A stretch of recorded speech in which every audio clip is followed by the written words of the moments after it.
Captain Jake Morrison stood on the bridge of the UES Liberty, staring at the massive alien ship that had just appeared in Earth's outer system. The vessel was 3 times the size of his exploration cruiser, with sleek silver surfaces that seemed to bend light around them. After 200 years of space travel, humanity had finally made contact with another intelligent species. "Captain, we're receiving a transmission," said Lieutenant Amy Carter from her communication station. Her fingers moved quickly across the controls as strange symbols appeared on her screen. It's in perfect English, sir." Jake raised an eyebrow. "How is that possible?" Amy shook her head, her brown hair falling across her face as she worked. "I don't know, but the translation is flawless. They're requesting permission to speak with Earth's leaders. Put it through to the main screen." The view screen flickered, and suddenly Jake was looking at something that might have once been beautiful. The alien had pale blue skin stretched tight over sharp bones, with 4 eyes that glowed like amber stars. When it spoke, its voice was smooth as silk, but somehow made Jake's skin crawl. "Greetings, humans of Earth. I am High Arbiter Zethkol of the Galactic Council. We come bearing wonderful news. Your species has been selected for membership in our great galactic community." Jake stepped forward. "This is Captain Morrison of the United Earthship Liberty. We're honored by your visit, High Arbiter. We've been hoping to make contact with other civilizations for decades." Zethkol's 4 eyes blinked in sequence, which Jake somehow knew was meant to be a smile. "How delightful. Your eagerness will make the transition much smoother. The Council has prepared a comprehensive integration package for your species." "Integration package?" Jake asked. "Indeed. To join our community, you must first demonstrate your commitment to galactic peace. This requires the immediate dismantling of all human military forces. We have observed your tendency toward violence, and such behavior cannot be tolerated in civilized space." Amy's fingers froze over her console. Something in the alien's tone had changed, becoming harder and more demanding. Jake felt a cold weight settle in his stomach. "I see," Jake said carefully. "That's quite a significant request. I'm sure you understand we would need to discuss this with our governments." "Of course," Zethkol replied. "Additionally, the Council requires a population contribution of 30% of your species to assist with galactic infrastructure projects. Your people will be well cared for and provided with meaningful work throughout the galaxy." The bridge fell silent. Jake could hear his own heartbeat in his ears. 30% of our population? A standard requirement for all new member species. You should feel honored that the Council sees such potential in human labor. Many species contribute 50% or more. Amy caught Jake's eye and made a subtle gesture toward her console. She had been recording everything and running linguistic analysis on the alien's words. Her expression was grim. "High Arbiter," Jake said. "These are significant changes you're proposing. Our species values its independence and freedom. Perhaps we could discuss alternative arrangements?" For the first time, Zethkol's 4 eyes focused directly on Jake, with an intensity that made him want to step backward. "Captain Morrison, I fear you misunderstand. This is not a negotiation. The Council has made its decision regarding humanity's place in the galactic order. You have 48 hours to begin compliance with our requirements. And if we refuse..." Zethkol's mouth opened to reveal rows of needle-sharp teeth. "Refusal is not an option that has ever been necessary to consider. All species eventually see the wisdom of Council membership. Those few who initially resist always come to understand their place in time."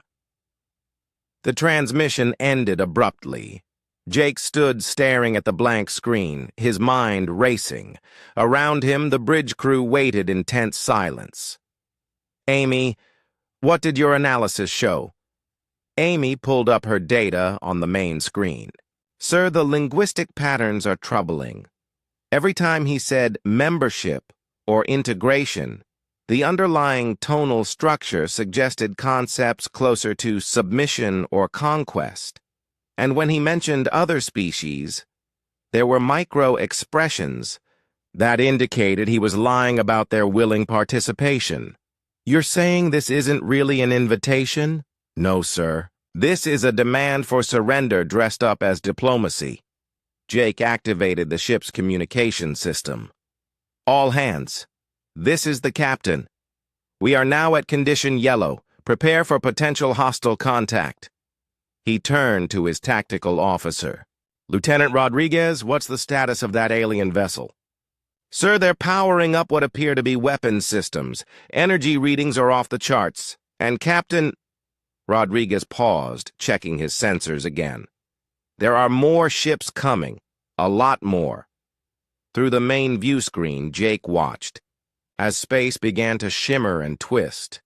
One by one, massive alien warships appeared in formation around Earth's solar system. Each one was larger than any human vessel ever built, bristling with weapons that could probably destroy cities with single shots. 15 ships, sir," Rodriguez reported. "No, wait, 23. They keep coming." Amy's console chimed with another incoming transmission. This time, Zeth Cole appeared without being asked. "Captain Morrison, I trust you can see that the Council comes prepared to ensure a smooth transition. You now have 47 hours and 32 minutes to begin dismantling your military forces and preparing population centers for processing. Failure to comply will result in the Council taking more direct measures to ensure galactic peace." The transmission ended again. Jake stared at the alien fleet surrounding his world and felt something burning in his chest. It wasn't fear, though. There was plenty of that. It was anger, pure, hot anger at being treated like a child, at being given ultimatums by creatures who had never bothered to ask what humanity wanted. "Amy, get me a direct line to Earth Defense Command. Tell Admiral Brooks we have a situation." "Yes, sir. What should I tell her?" Jake looked out at the alien ships that thought they could simply take his world, his people, his species' freedom with nothing more than a polite threat. He thought about every human who had ever fought for the right to choose their own path. Every person who had died rather than bow to tyrants. Tell her that someone just made a very big mistake. As the Liberty turned toward Earth to deliver its warning, Jake Morrison had no idea that he was about to help his species make the most important choice in human history. The aliens thought they knew how this would end. They had done it hundreds of times before, but they had never tried to subjugate humanity. Admiral Lisa Brooks stared at the holographic display in Earth Defense Command's war room. 23 alien warships hung in space around Earth like vultures waiting for something to die. Each ship was easily 10 times larger than humanity's biggest vessel, and her military advisors were telling her that even one of them could probably destroy every human ship in the solar system. "How long until Captain Morrison arrives?" she asked. "The Liberty will dock in 3 hours, Admiral," replied Colonel Ben Harper, her chief tactical officer. "But we already have his preliminary report. These aliens aren't here to make friends." Lisa nodded grimly. In her 40 years of military service, she had planned for many scenarios. Alien invasion had always been on the list, but she had imagined it would involve more explosions and less polite conversation about humanity's integration into galactic society. "Where's Dr. Walsh? I want him looking at every word these aliens said." Dr. Kevin Walsh hurried into the war room, clutching a tablet full of data. The xenolinguist looked exhausted, his gray hair messy from running his hands through it. Admiral, I've been analyzing the transmission logs from the Liberty. This is worse than we thought. Explain. Kevin activated his own holographic display, showing linguistic patterns and translation matrices. The aliens aren't just threatening us. They're following a script. I've identified at least 37 specific phrases that appear to be standardized diplomatic language. This isn't their first time doing this. Lisa felt ice form in her stomach. You're saying they've done this before? Many times. The way they speak about integration and population contributions suggests this is a routine procedure for them. They've refined their approach through practice. Colonel Harper leaned forward. How many other species are we talking about? Kevin's expression grew darker. Based on the linguistic evidence and the casual way they discuss these requirements, I estimate they've done this to hundreds of civilizations. Maybe more. The room fell silent. Lisa looked around at her staff and saw her own thoughts reflected in their faces. Humanity wasn't facing a unique threat. They were just the latest species to be processed by some kind of galactic empire that treated intelligent life like a resource to be harvested. Admiral, came a voice from the communications station. We're getting reports from deep space monitoring stations. There are more alien ships out there. A lot more. The main display switched to show sensor readings from the outer system. Hidden among asteroids and behind moons, dozens of smaller alien vessels were revealed. They had been watching humanity for months, maybe years, cataloging human ships and defenses. They've been studying us, Lisa said quietly, learning our weaknesses. Yes, ma'am, said Commander Ryan Torres, her intelligence chief. And we found something else. The monitoring stations have been scanning our communications networks. They know about our military capabilities, our population centers, even our political structures. Lisa stood up and walked to the main display, studying the alien fleet positions. They came here with a plan. They know exactly how much force they need to make us surrender. Admiral, Kevin interrupted. There's something else. I've been analyzing the psychology behind their approach. Every other species they've encountered appears to have achieved global unity before developing space travel. They expect us to have a single government that can make decisions for all of humanity. But we don't, exactly. Our political divisions, our competing nations and corporations, our tendency to argue about everything, they probably see these as weaknesses. But what if they're wrong? Colonel Harper smiled grimly. You're thinking our inability to agree on anything might actually help us? Think about it, Kevin continued. If they destroy Washington or London or Beijing, they haven't decapitated humanity's leadership. We have backup governments, independent military forces, corporate fleets. We're not a single target they can eliminate. Lisa nodded slowly. Redundancy as a defense mechanism. I like it. She turned to her communications officer. Get me the leaders of every major nation and corporate alliance. Tell them we need an emergency session in 2 hours. What about the alien deadline, Admiral? Harper asked. Lisa looked back at the alien fleet. In 36 hours, those ships would start shooting if humanity didn't surrender. But she was beginning to think the aliens had made a critical error in their assessment of human nature. Colonel, I want you to prepare a full assessment of our military capabilities. Not our official capabilities, our real ones. Include every corporate security fleet, every converted civilian ship that could mount weapons, every mining laser that could be turned into a weapon. Ma'am, even if we count everything, we're still vastly outgunned. Maybe. But I'm starting to think these aliens have never fought anyone who really wanted to fight back. Lisa paused, remembering her history lessons about desperate battles and impossible odds. They're used to dealing with civilized species that calculate odds and make rational decisions about surrender. Kevin's eyes lit up with understanding.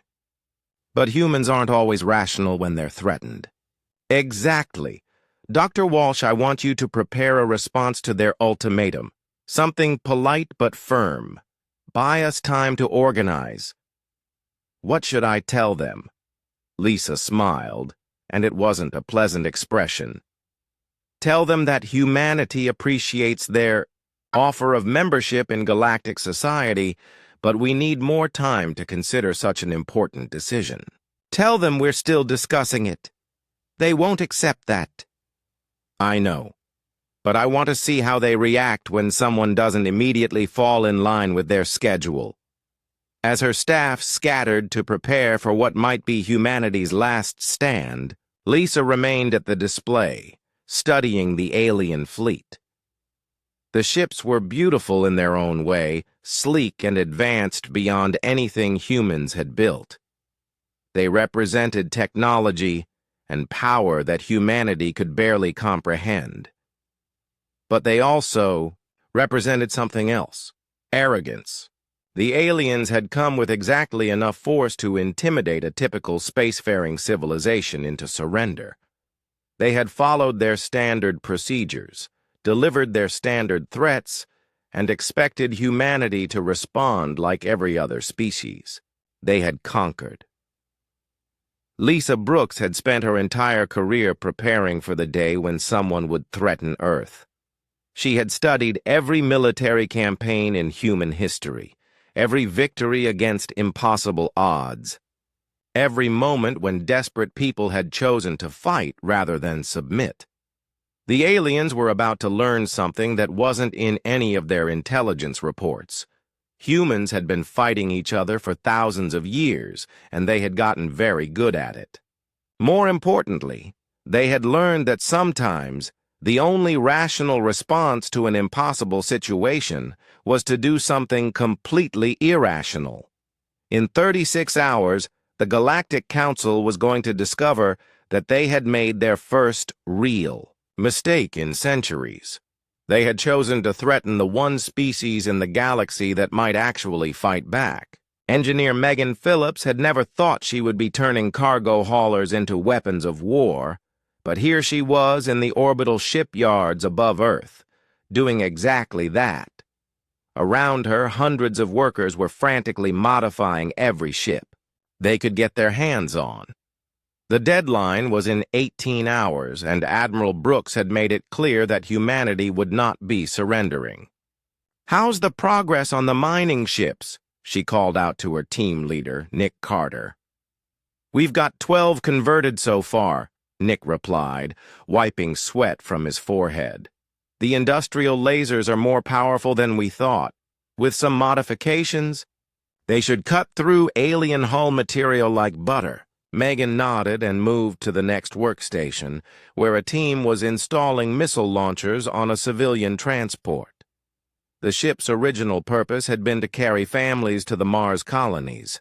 Now it would carry death to anyone who threatened. "Earth!" "Ma'am," called out one of the technicians, "we're having trouble with the targeting systems. These civilian ships weren't designed for combat." "Then we'll have to get creative," Megan said. She had been an engineer for 15 years, mostly designing peaceful exploration vessels. But war had a way of making people discover talents they never knew they had. What about manual targeting, old-fashioned human eyes and reflexes? Mean like fighter pilots? Exactly. The aliens probably expect us to rely on computer systems like their ships do. But what if we don't? What if we use human pilots making split-second decisions based on instinct? Across the shipyard, Captain Tyler Brooks was having similar thoughts as he walked through his converted exploration ship, the UES Phoenix. Tyler was Jake Morrison's younger brother, and he had inherited the same stubborn streak that made Morrison's impossible to intimidate. "The good news," he told his crew, is that our ships are built differently than theirs. We designed them for exploration, which means they're tough, flexible, and can handle situations we never planned for. His tactical officer, Lieutenant Danny Ross, looked skeptical. Sir, with respect, we're still talking about civilian ships against military vessels that could probably vaporize us with a single shot. Tyler smiled. That's assuming they can hit us. Danny, what's the one advantage we have? I honestly don't. No, Captain. They don't know how we fight because we've never fought in space before. Every battle they've ever been in has been against species that develop standard military doctrines, but we're making this up as we go along. To prove his point, Tyler activated a tactical display showing the alien fleet formation. The ships were arranged in a perfect geometric pattern, beautiful and precise. Look at that formation. It's exactly what you'd expect from a superior military force engaging primitives. They're set up to deliver overwhelming firepower and accept surrender. But what if we don't fight the way they expect? Asked Danny. Exactly. What if instead of forming up for a traditional fleet engagement, we use the asteroids, the space debris, the planet's gravity well? What if we fight like guerrillas instead of like a navy?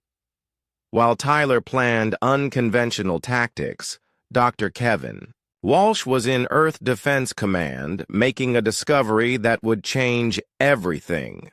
He had been studying the aliens' technology through long-range scans, and what he found made him run to Admiral Brooks' office. Admiral, you need to see this immediately. Lisa looked up from battle plans. What is it, Kevin? I've been analyzing their ship designs and energy signatures.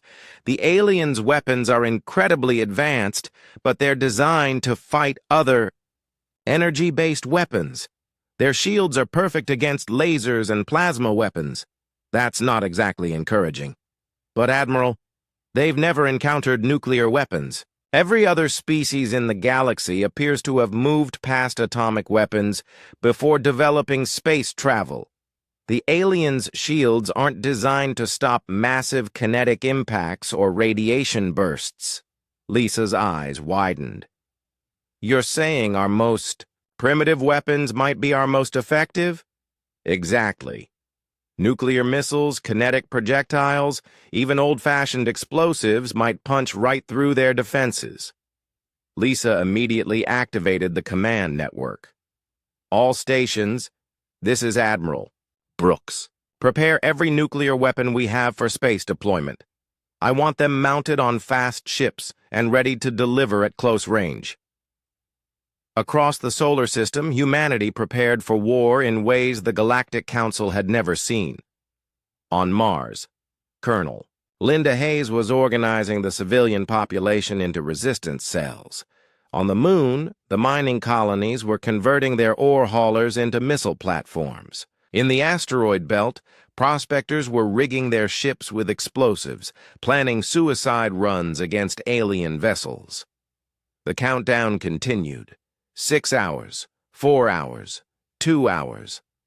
High Arbiter Zethkol stood on the bridge of his flagship, the Dominions. Will, watching the human preparations with mild interest. The primitives were trying to resist, as some species did initially. It was almost amusing to watch them scramble around their pathetic ships, believing they could challenge the might of the Galactic Council. Arbiter, his tactical officer, reported. The humans appear to be modifying their civilian vessels. Some kind of weapons conversion. How quaint, Zethkol replied. They're like children playing with toys. When the deadline passes, we'll disable their ships and begin the processing. Make sure to capture some of their vessels intact. The Council's scientists will want to study their primitive technology. But as the final hour approached, something unexpected happened. Instead of surrendering or forming up for a hopeless battle, the human ships scattered in every direction, some headed for the asteroid belt. Others dove toward Earth's gravity well. A few even seemed to be running away toward the outer system. "What are they doing?" demanded Zeth Cole. I don't know. Arbiter, this isn't standard military doctrine for a outgunned force."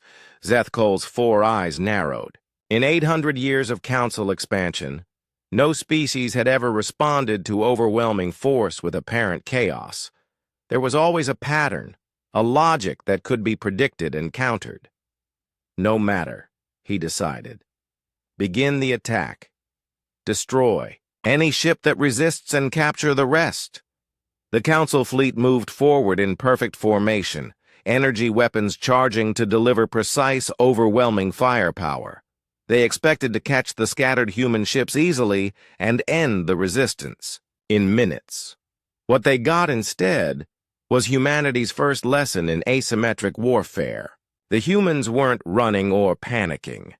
They were positioning themselves for something the Council had never experienced, a fight where the outnumbered force refused to play by the rules. As the first Council ship entered the asteroid belt in pursuit of what appeared to be a fleeing cargo hauler, it discovered too late that the asteroids were full of humans with mining charges and a very strong opinion about aliens who threatened their families.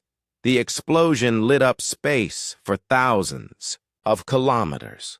The Council ship, designed to shrug off energy weapons, was torn apart by simple chemical explosives that no civilized species had used in warfare for millennia. Aboard the Dominion's Will, Zeth Cole watched his first ship die and felt something he hadn't experienced in centuries: uncertainty. These humans weren't fighting like any species in the Council's records. They were fighting like humans. High Arbiter Zeth Cole stood in the Council's emergency session chamber, facing the most powerful beings in the galaxy. The chamber itself was a monument to Council authority, a massive sphere floating in space with holographic displays showing the territories of 847 conquered species. Today, for the first time in 8 centuries, that display showed something troubling. Human ships had not only survived the initial attack, but had actually destroyed 3 Council vessels. "Explain this failure," commanded Supreme Chancellor Vextar. The Chancellor was ancient even by Council standards, his crystalline body pulsing with barely contained energy. "You assured us that humanity would surrender within hours of seeing our fleet." Zeth Cole tried to keep his voice steady. "The humans are not responding according to standard patterns, Chancellor. They appear to be using tactics we have never encountered." War Marshal Thokran's mechanical body clanked as he moved forward. The Marshal had replaced most of his organic parts with weapons and armor centuries ago, making him more machine than living being. "Are you saying that primitives with chemical rockets have defeated our technology?" "Not defeated, Marshal, but they have surprised us. They use their primitive weapons in ways we did not anticipate.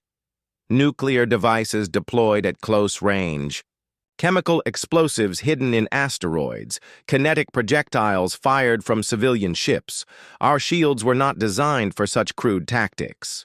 Back on Earth, Dr. Kevin Walsh was making discoveries that would shock the Galactic Council even more than their military losses. Working with captured technology from the destroyed Council ships, he had broken into their computer systems and found records that changed everything humanity thought they knew about galactic civilization. "Admiral Brooks, you need to see this." "Immediately," Kevin said, bursting into the war room where Lisa was coordinating humanity's defense. "What is it?" "We're in the middle of planning our next strike." Kevin activated a holographic display showing data from the alien computers. "Admiral, the other species in the Council aren't willing members. They're slaves. All of them." Lisa stopped what she was doing and stared at the display. "What do you mean?" "I found the Council's historical records. Every species they've integrated follows the same pattern. First contact, ultimatum, surrender, and then systematic destruction of their ability to resist. The Council removes their military technology, relocates their populations, and keeps them dependent on Council infrastructure. The data scrolled past, showing species after species. The artistic Veltar, now forced to work in Council factories. The peaceful Jeklon, their children taken to serve as Council bureaucrats. The warrior Kethmar, their proud military traditions erased and replaced with service as Council enforcers. They've been doing this for thousands of years, Kevin continued, building an empire based on enslaved populations, and we're the first species that's actually fought back. Lieutenant Colonel Ben Harper looked up from his tactical displays. That explains why their tactics are so rigid. They've never had to develop real military strategy because every fight has been a one-sided massacre. Lisa felt a burning anger growing in her chest. They're not explorers or diplomats, they're slavers with better technology. Meanwhile, on the captured Council intelligence ship, Commander Ryan Torres was leading a team of human technicians through the vessel's databanks. What they found was even more disturbing than Earth's discoveries. "Look at this," said Amy Carter, who had transferred from the Liberty to help with intelligence work. She had become humanity's expert on Council psychology and communications. They have detailed plans for humanity's integration, population centers to be disbanded, military personnel to be executed or converted to Council service, children to be separated from parents for proper education. Ryan studied the documents with growing horror. They've done this 847 times before. This isn't conquest, it's systematic cultural genocide. "Sir," called out one of the technicians, "you need to see this communication log. It's a report sent to the Council homeworld before the attack began." A message appeared on screen, translated into English by the captured systems. It was a routine intelligence assessment describing humanity as typical pattern subjects with standard resistance capabilities and expected integration timeline of 2.3 local cycles. "They were so confident," Amy said quietly. "They thought we'd be just like everyone else." Ryan activated the ship's communication system. "Admiral Brooks, this is Torres. We found something important. The Council has never encountered a species that developed under constant warfare. Every other race achieved global unity before space travel." Lisa's voice came back over the radio. "Meaning what, exactly?" "Meaning they have no experience fighting someone who thinks like us. Their entire military doctrine is based on overwhelming technological superiority against peaceful species. They've never faced an enemy that was actually trying to kill them." The implications were staggering. Humanity had spent thousands of years perfecting the art of war.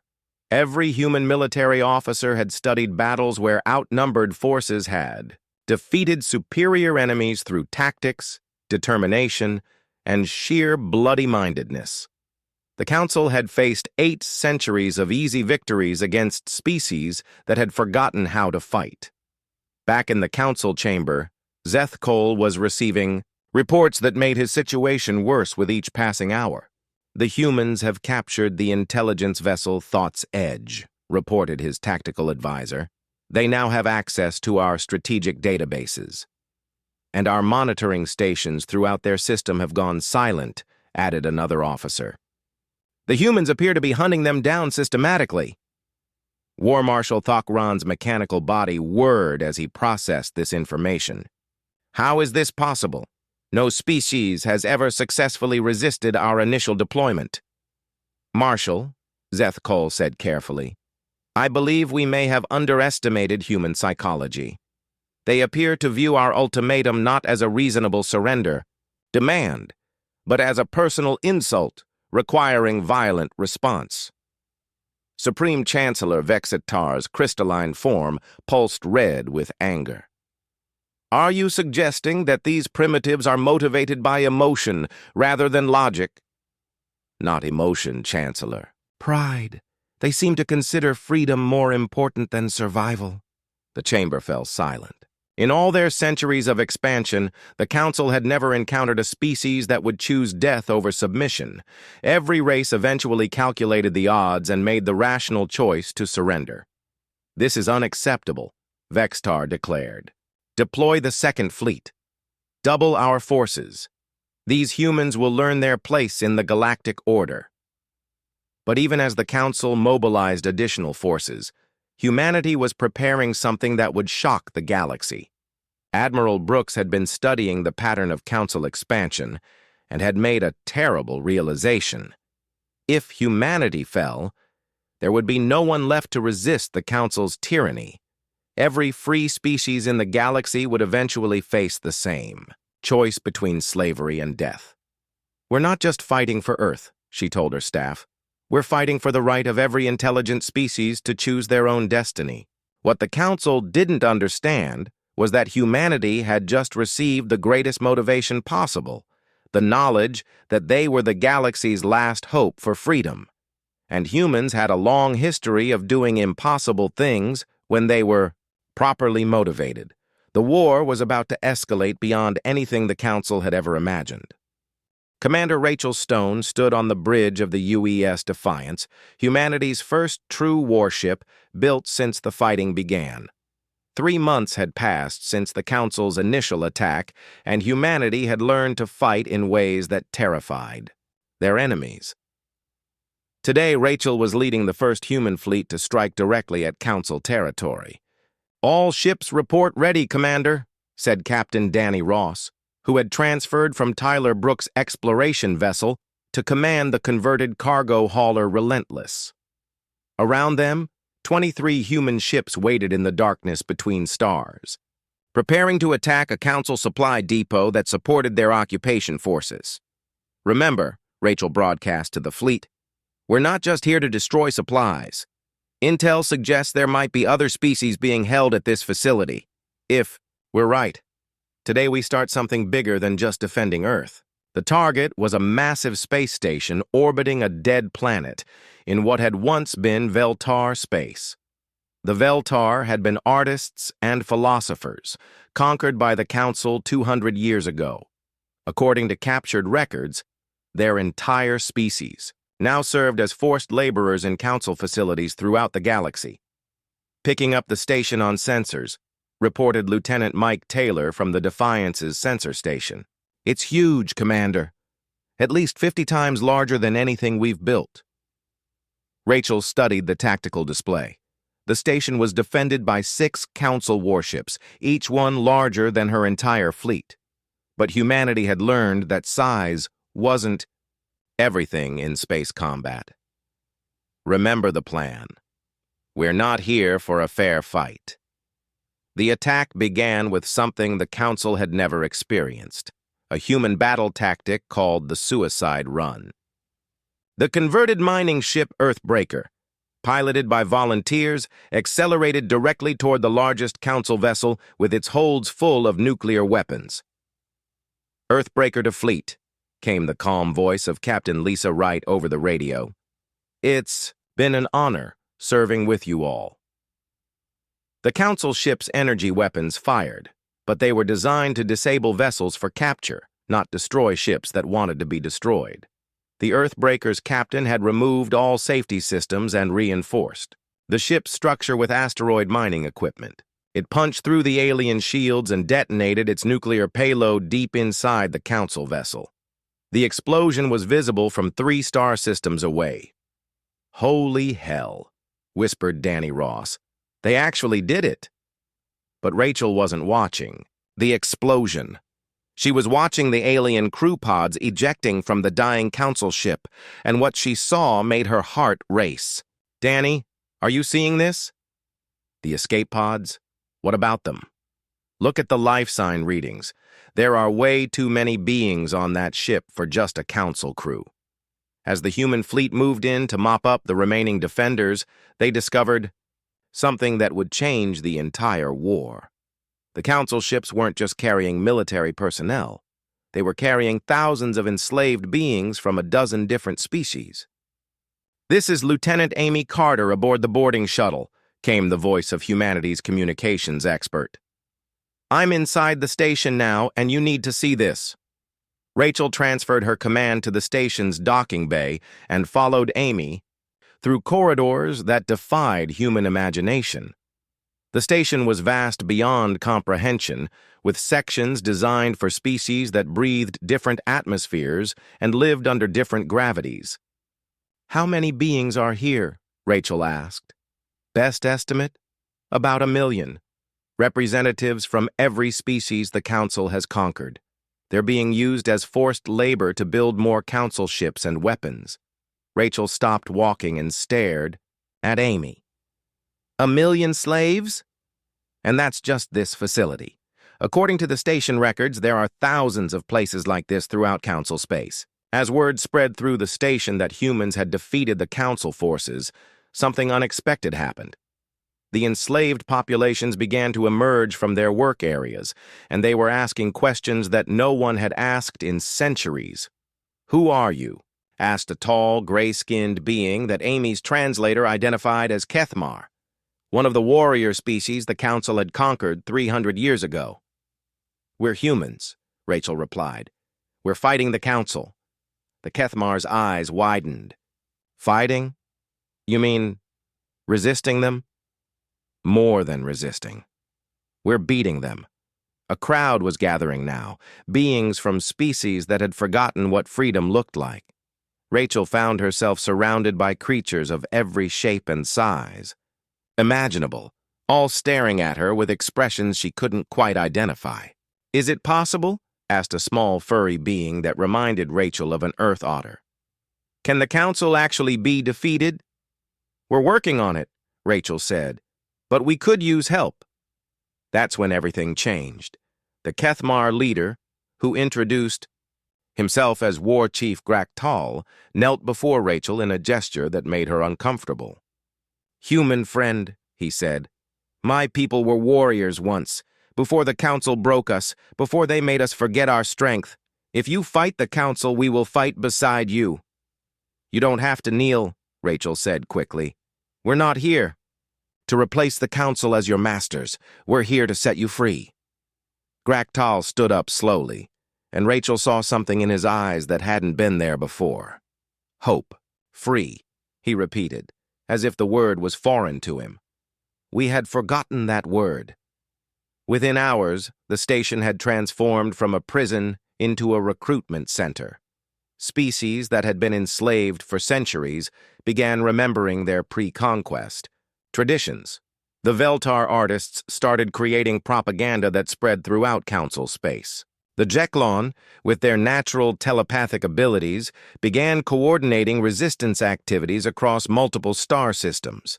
But it was Dr. Ashley Morgan's discovery that truly changed everything.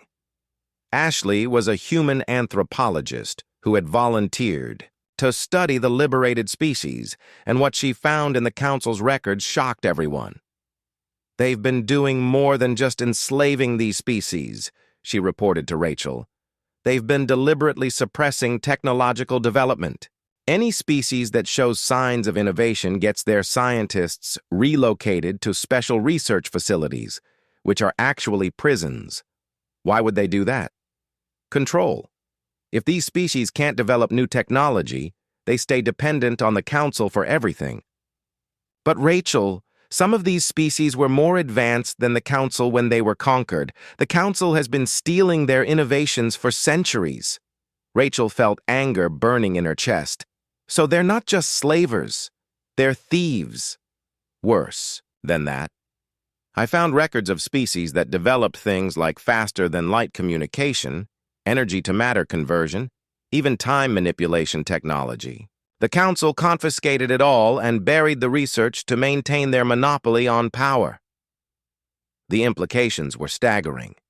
The Council hadn't become dominant through superior evolution or natural advancement. They had built their empire by systematically stealing the achievements of every species they conquered and then suppressing further development to prevent challenges to their rule.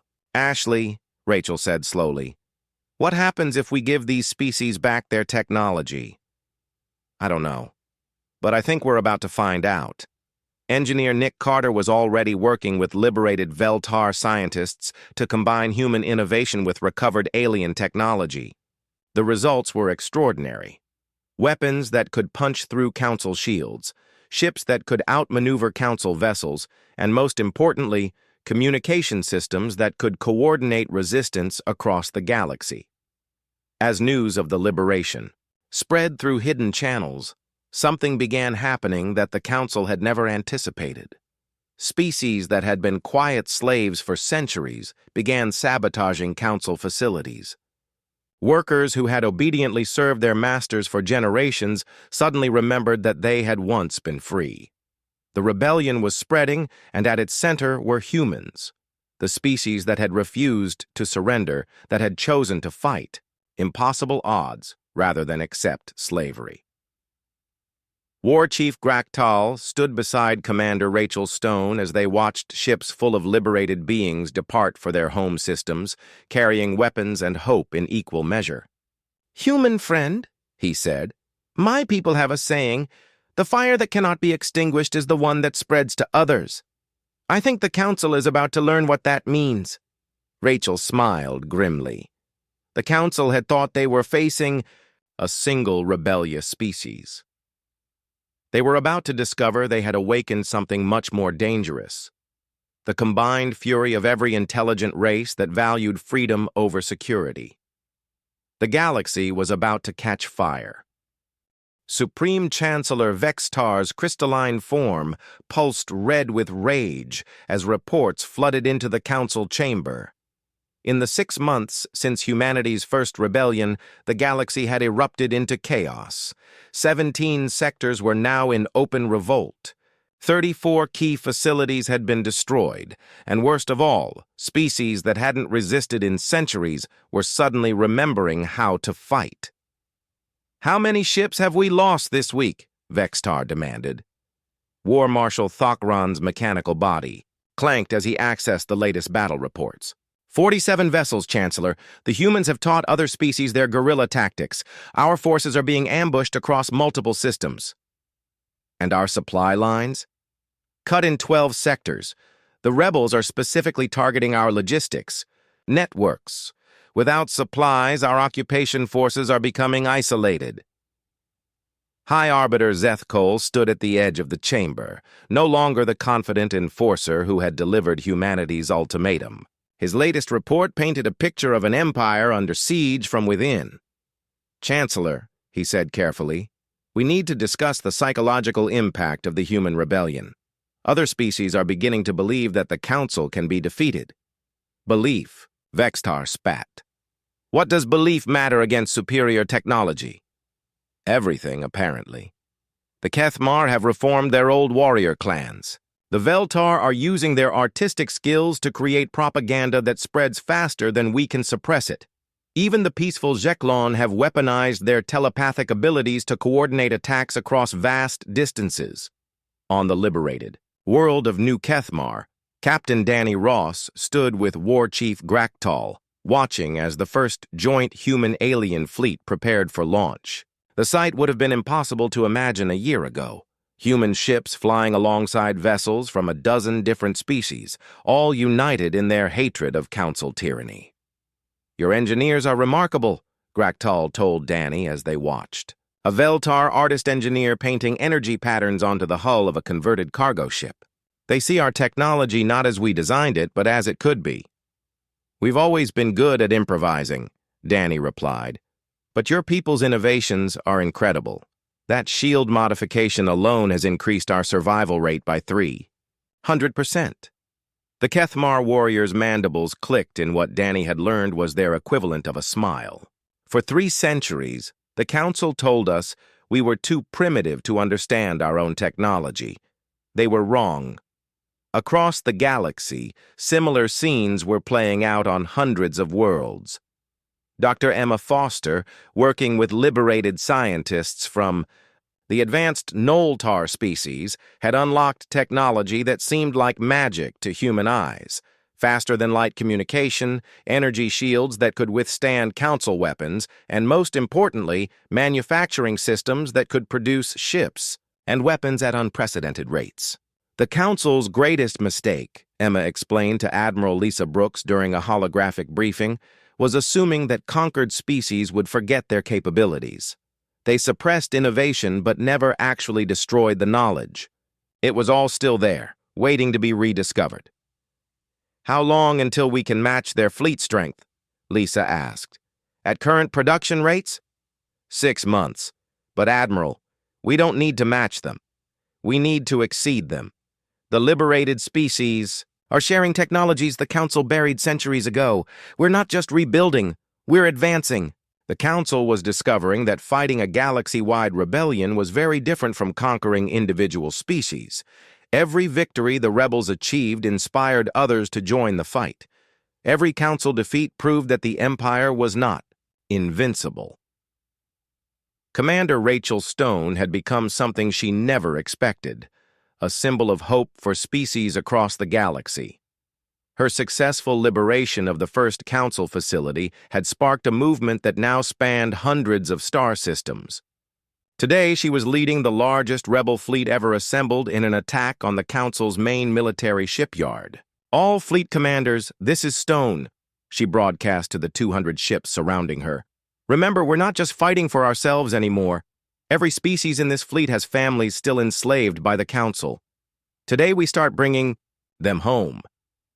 The shipyard was a massive installation that had been producing Council warships for over 1,000 years. It was defended by 30 of their most advanced vessels and protected by energy shields that had never been breached. But the rebels weren't planning a conventional attack. "Jekyllon units begin psychic interference," Rachel ordered. Across the fleet, telepathic beings from a dozen species focused their mental abilities on the Council crews.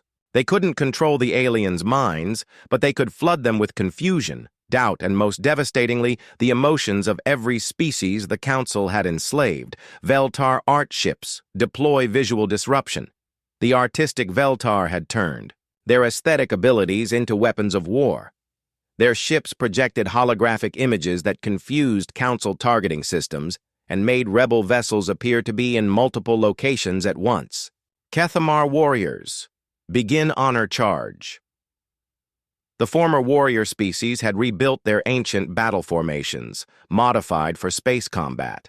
They flew their ships with the same fearless aggression their ancestors had shown on planetary battlefields, using ramming tactics that no sane military commander would ever consider. Noltar tech ships, activate the surprise. The most advanced rebel species had been working on something special, a weapon based on technology the Council had suppressed for centuries. Energy-to-matter conversion systems that could literally transform Council ships into harmless elements. Human units, do what we do best. The human ships scattered in every direction, using the chaos created by their alien allies to get close enough to deploy their nuclear weapons and kinetic projectiles. They fought with the same desperate creativity that had surprised the Council in the first battle. But now they were supported by the combined knowledge of dozens of species. The battle was unlike anything the galaxy had ever seen. Council forces found themselves fighting enemies that used tactics they couldn't predict, weapons they couldn't counter, and worst of all, a motivation they couldn't understand.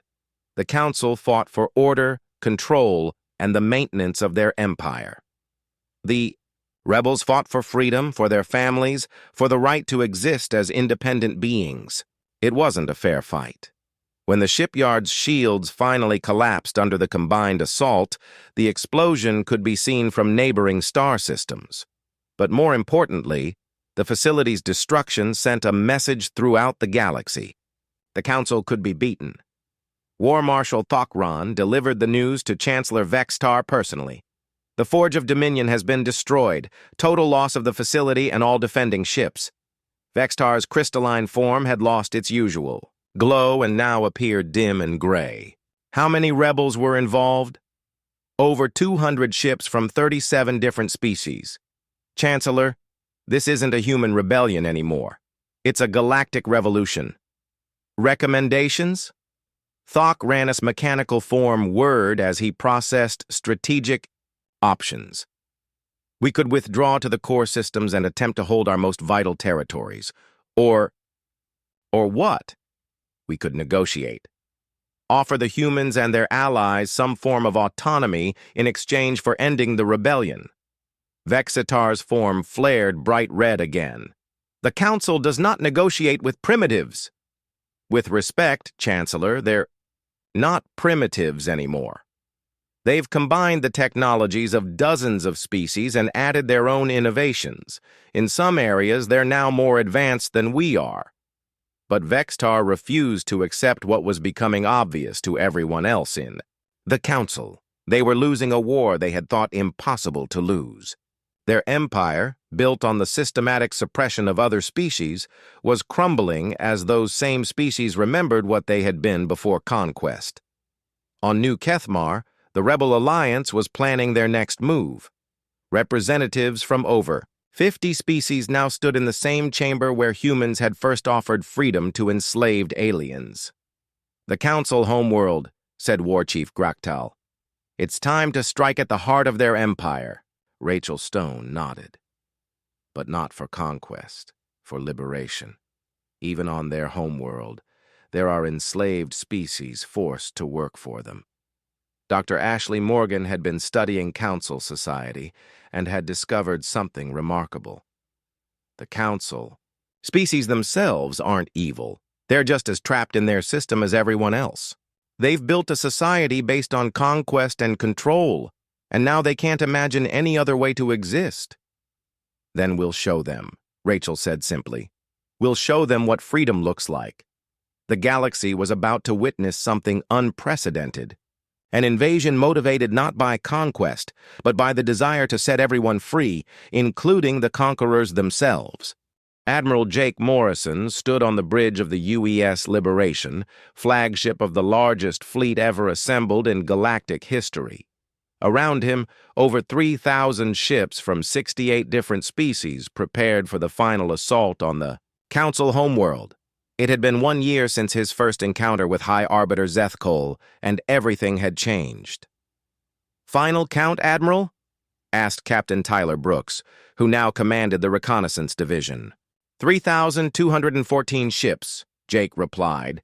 "Every liberated species has contributed vessels. Some of these civilizations haven't built warships in centuries, but they're here."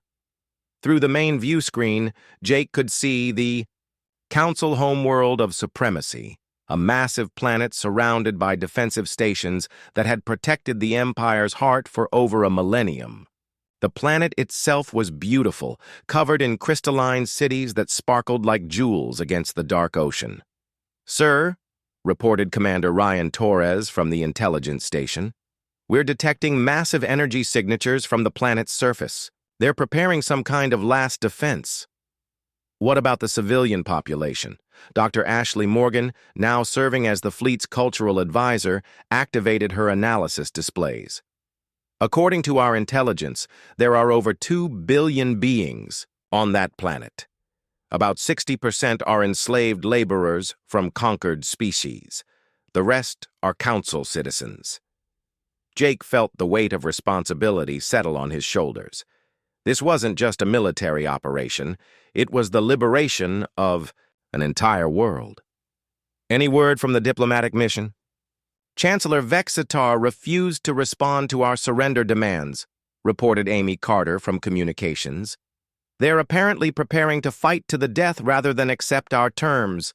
The terms had been simple: unconditional surrender, release of all enslaved populations, and dismantling of the Council's military infrastructure. In return, humanity and its allies offered to help the Council species transition to a free society." "They can't understand it," said Dr. Kevin Walsh, who had become the fleet's expert on Council psychology. "Their entire civilization is built on the idea that someone has to be in control. They literally cannot imagine a galaxy where different species cooperate as equals." Colonel Linda Hayes, now commanding the Humanitarian Division, reviewed her preparations. "Admiral, we have medical teams and refugee processing centers ready for deployment. If we're right about the slave populations on that planet, we're looking at the largest rescue operation in galactic history. And if we're wrong, then we're about to conquer the most heavily defended world in the galaxy for no good reason."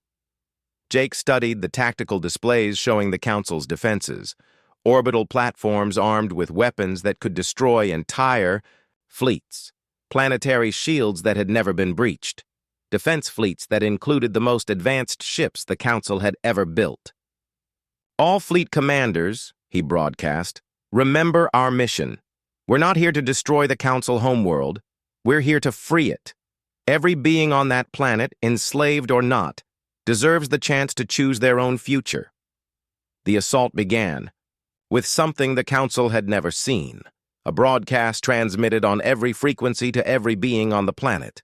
It wasn't a demand for surrender. It was an invitation. "Citizens of supremacy," came Rachel Stone's voice, speaking from her. "Position with the Liberation Fleet. We are the Galactic Freedom Alliance. We're here to offer you something your government never has. A choice." The transmission continued as the fleet moved into attack formation. "For those of you who are enslaved, we're here to take you home. For those of you who are Council citizens, we're here to show you what life can be like when everyone is free." The Council's response was immediate and violent. Energy weapons fired from orbital platforms, creating a screen of destruction that would have vaporized any conventional fleet. But the Alliance ships had been modified with technology from dozens of species, including shield harmonics that deflected Council weapons and hull materials that absorbed energy attacks. "Jeklon units, begin mass telepathic broadcast," ordered Jake. Across the fleet, telepathic beings focused their abilities not on causing confusion, but on sharing memories. They projected images of liberated worlds, of species working together as equals, of children from different races playing together. On Alliance colonies, the effect on the planet's enslaved population was immediate. After centuries of hopelessness, they suddenly saw what freedom looked like. "Sir," Amy reported, "we're getting communications from the planet's surface, uprising in the factory districts. The enslaved populations are fighting back." "What about the Council citizens?" Mixed responses. Some are joining the planetary defense forces, but others they're asking questions. They want to know if our offer of freedom applies to them too. The battle for supremacy became unlike any conflict the galaxy had ever seen. While fleets fought in space, a revolution erupted on the planet's surface. Council security forces found themselves fighting not just rebel infiltrators, but their own enslaved workers who had finally remembered what it meant to resist. Dr. Emma Foster, working with Noltar technicians, had developed something extraordinary, a device that could temporarily disable the Council's slave-controlled technology. As Alliance shuttles landed in major cities, they deployed these devices, freeing thousands of beings who had been mentally conditioned to obey. "This is incredible," reported Colonel Ben Harper from the surface. "We've got Veltar artists painting murals of freedom on government buildings. Kethmar warriors are teaching Council security forces how to fight without slave soldiers. Even some Council citizens are joining the resistance." But the most important moment came when High Arbiter Zethkol, the alien who had first threatened humanity, made an unexpected transmission to the Alliance fleet. "Admiral Morrison," came his voice over the communication system, "I request permission to speak with you directly." Jake exchanged glances with his staff. "Put him through." Zethkol appeared on the main screen, but he looked different than Jake remembered. The alien's 4 eyes no longer held the cold arrogance of their first meeting. Instead, he looked tired and confused. "Admiral, I have seen the broadcasts your people are sending to our world. I have seen the memories your telepaths are sharing. I need to understand something." "What's that?" "Is it true? Do you really intend to free our enslaved populations without replacing the Council with human rule?" Jake nodded. "That's exactly what we intend. Every species has the right to govern itself." Zethkol was quiet for a long moment. In 800 years of expansion, the Council has never encountered this concept. We conquer because we believe someone must rule.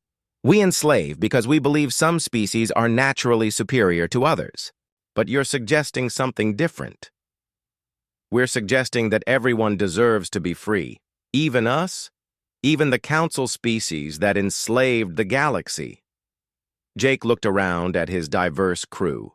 Humans working alongside Kethmar warriors, Veltar artists, Jeklon telepaths, and dozens of other species, especially you.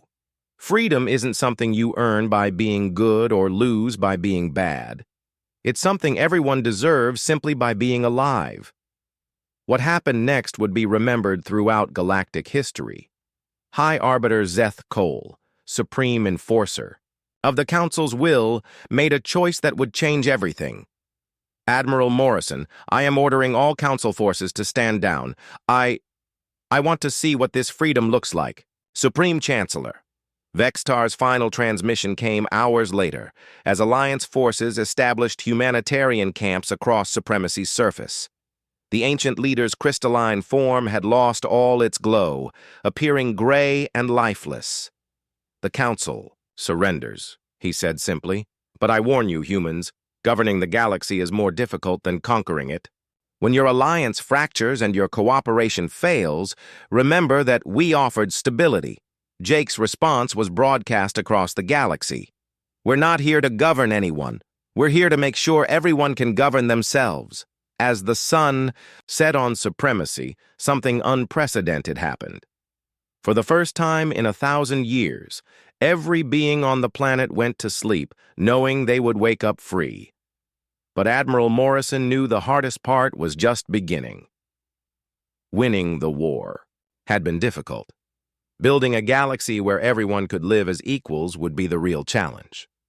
6 months after the fall of the Council, Admiral Lisa Brooks stood in the Assembly Hall of New Geneva Station, watching delegates from 93 different species work together to write the charter for the Galactic Federation. The station itself was a marvel of cooperative engineering. Built by humans and former Council species working together, it orbited a neutral star system that belonged to no single government. "Any word from the Outer Rim settlements?" she asked. Captain Jake Morrison, who had taken on the role of Federation ambassador. 3 more species voted to join this week, Jake replied, reviewing reports on his tablet. The Talshek finished rebuilding their homeworld and want to establish trade agreements. The Morden are asking for help with their agricultural systems. And the Zep-Har want to contribute their mathematical knowledge to the Federation's educational programs. Lisa smiled. The transformation had been remarkable to watch. Species that had been enslaved for centuries were rediscovering their unique cultures and abilities. The galaxy was becoming more diverse and vibrant than anyone had imagined. Possible. What about the former Council worlds? That's more complicated, Jake admitted. About 60% of the Council species have adapted well to Federation membership. They're contributing to joint projects and seem to genuinely embrace the concept of equality. But the other 40% are struggling. This was the challenge. No one had fully anticipated. The Council species hadn't just enslaved others. They had built their entire society around the belief that someone had to be in control.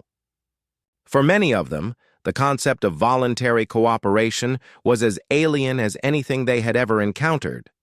Dr. Kevin Walsh, now serving as the Federation's Director of Cultural Integration, joined their conversation. We're making progress, but it's slow. The hardest part is convincing them that we really don't want to rule them. Some Council communities keep asking who their new masters will be. And what do you tell them? The truth, that they're their own masters now. But for beings who have never experienced democracy, that's a frightening concept. Across the station, other former enemies were learning to work together. War Chief Graktal of the Kethmar was teaching tactical courses to Federation security forces, sharing the warrior traditions his people had been forced to abandon under Council rule. Dr. Emma Foster was working with former Council scientists to develop new technologies that no single species could have created alone. But the most important work was being done by Dr. Ashley Morgan in the Federation's Refugee Assistance Program. Millions of beings had been displaced during the war, either freed from slavery or evacuated from war zones. Finding them new homes and helping them rebuild their lives was a massive undertaking. The numbers are staggering, Ashley reported during the daily briefing. We've relocated over 20 million beings to their original homeworlds.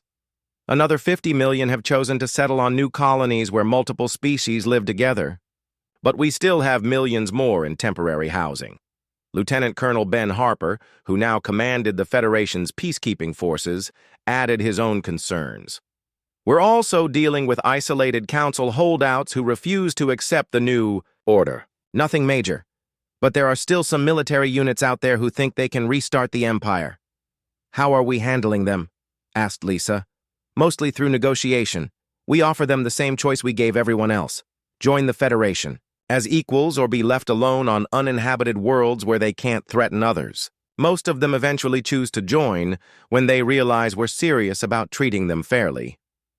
Commander Rachel Stone entered the briefing room, carrying reports from her latest diplomatic mission. She had become the Federation's specialist in dealing with newly contacted species, civilizations that had hidden from the Council for centuries and were now cautiously emerging. Good news from the Cygnus sector, she announced. The Hivetar have agreed to join the Federation. They're a collective consciousness species that was hiding in asteroid fields for over 2,000 years. Apparently, they've been watching the galaxy and waiting for the Council to fall. What convinced them to trust us? Jake asked. We proved we meant what we said about self-governance. They were terrified we'd try to break up their collective consciousness and force them to think as individuals.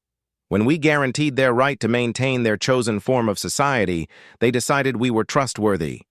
This had become the Federation's greatest strength and biggest challenge. Unlike the Council, which had forced all species to conform to a single model, the Federation celebrated diversity.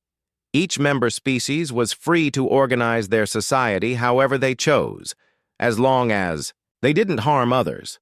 Amy Carter, now the Federation's communications director, brought updates from across the galaxy.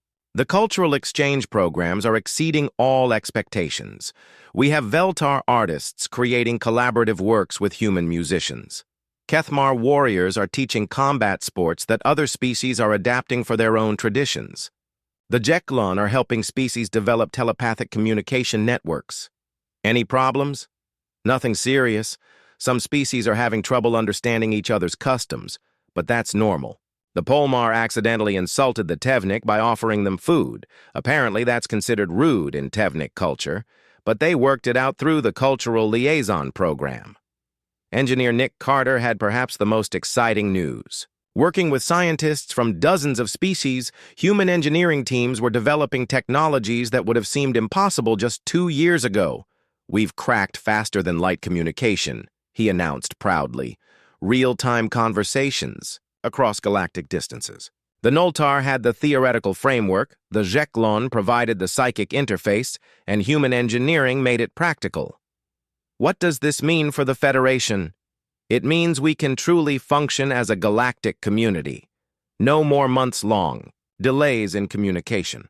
No more isolation between distant colonies.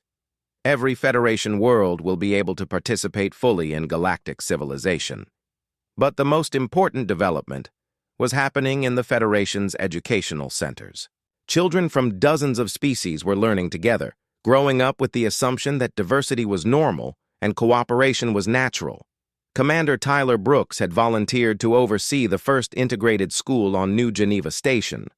His reports showed something remarkable happening. The kids don't see the differences the way adults do, he explained to Jake. Yesterday I watched a human child, 2 Kethmar younglings, and a Veltar artist in training work together on a science project. They were arguing about the best approach, but it was the kind of argument that leads to better solutions. What were they building? Tyler smiled. A faster-than-light messenger probe that could carry artistic expressions between star systems. They wanted to create a way for children on different worlds to share stories and art with each other. Jake felt a warmth in his chest as he imagined the implications. These children would grow up in a galaxy where cooperation between species was normal, where diversity was celebrated, where freedom was assumed rather than fought for. Any word from Earth? Lisa asked. Earth is thriving, Jake replied. With access to Federation technologies and trade networks, humanity is experiencing a golden age. But more importantly, humans are finally part of something bigger than themselves. The session was interrupted by an urgent message from the Federation's early warning system. A ship had been detected approaching from unexplored space, not from any known civilization. Another hidden species emerging? Rachel asked. Amy checked the communication logs. No, this is something different. The ship is transmitting a message that our translators can't interpret. But there's something familiar about the energy signatures. On the main display, an image appeared of a vessel unlike anything in Federation records. It was elegant and advanced, but there was something about its design that seemed almost familiar. This is Captain Sarah Phillips of the exploration vessel Infinity, came a transmission in perfect English. We represent the Terran Deep Space Exploration Initiative. We've been traveling between galaxies for the past 500 years, and we just received your faster-than-light communications. Are you telling us that Earth is part of a galactic federation? The room fell silent. Jake felt his mind racing as the implications sank in. You're human? As human as you are, Captain Morrison. Our ancestors left Earth centuries ago to explore beyond the galaxy. We've been traveling between star systems that no one else knew existed. But if Earth has made contact with galactic civilization, then it's time to come home, Jake finished. As the Infinity approached New Geneva Station, Jake realized that humanity's story in the galaxy was just beginning. They had freed the Milky Way from tyranny, built a federation based on equality and cooperation, and proven that diverse species could work together. Now they were about to discover that humans had been exploring even further than anyone had imagined. The galaxy was free, diverse, and growing. And somewhere out there, more wonders were waiting to be discovered. Standing at the observation deck, watching the Infinity dock with New Geneva Station, Jake Morrison thought about how far they had all come. A year ago, humanity had faced an ultimatum from the Galactic Council. They had been told to surrender their freedom or face destruction. Instead, the